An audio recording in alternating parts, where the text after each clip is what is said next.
سمجھ نہیں آئی، اللہ آپ کو سمجھ عطا فرمائے، آپ کو سمجھ عطا فرمائے۔ اللہ اقبال کی گل کر گیا، حاصل کسی کامل سے یہ پوشیدہ ہنر کر، حاصل کسی کامل سے یہ پوشیدہ ہنر کر، کہتے ہیں کہ شیشے کو بنا سکتے ہیں خارا۔ اور جو آپ کر رہے ہیں، دین ہاتھ سے دے کر اگر آزاد ہو ملت۔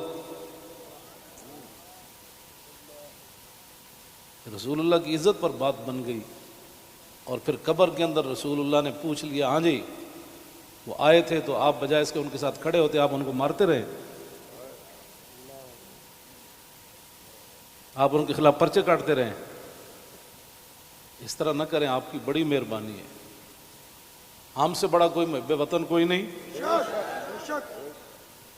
اور ہم سے بڑا کوئی رسول اللہ کے دین کی بات کرنے والے بڑے بڑے ہیں، میں بھی ان کے ساتھ شامل ہوں، یہ نہیں میں کہتا، بڑے بڑی دنیا موجود ہے، میں تو اب بھی نیچے بیٹھنا تھا، ان حضرات نے کہا نہیں اوپر بیٹھے۔ ان حضرات نے کل جو قیادت کی ہے آپ حضرات کی، اور آپ نے جو قربانیاں دی ہیں، صدیوں کے بعد لوگ کہیں گے نہیں یہ ایسے ہو نہیں سکتا،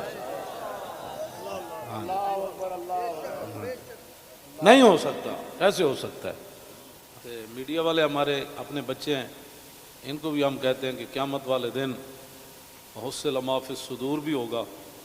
میں اس وقت سینے میں کیا سوچ رہا ہوں، آپ کیا ہیں، یہ بھی راز نکال کر رکھ دیے جائیں گے۔ تو اگر یہ تمہارے یہ باتیں حضور کے کام نہ آئیں، تمہارا یہ کیمرہ، یا تو ہم غلط کام کر رہے ہو نا، تو پھر آپ بالکل ہمارے خلاف بات کریں۔ جب صرف بات رسول اللہ کی عزت کی ہے، آپ آگے لگیں نا، ہم آپ کے ساتھ ہیں، آپ آگے لگیں، ہم آپ کے ساتھ ہیں، کوئی بھی آگے لگے۔ ہماری ویل چیئر پیچھے رہ گئی، ہمارے یہ قائدین پیچھے رہ گئے، تو بات کرنا، اس طرح نہ کریں ہمارے ساتھ۔ ادھر جو بیٹھے ہیں نا، وہ درد دل رکھنے والے کوئی پاکستان کے بارے میں، وہ ہماری بات اگر ان کے کان صحیح ہیں تو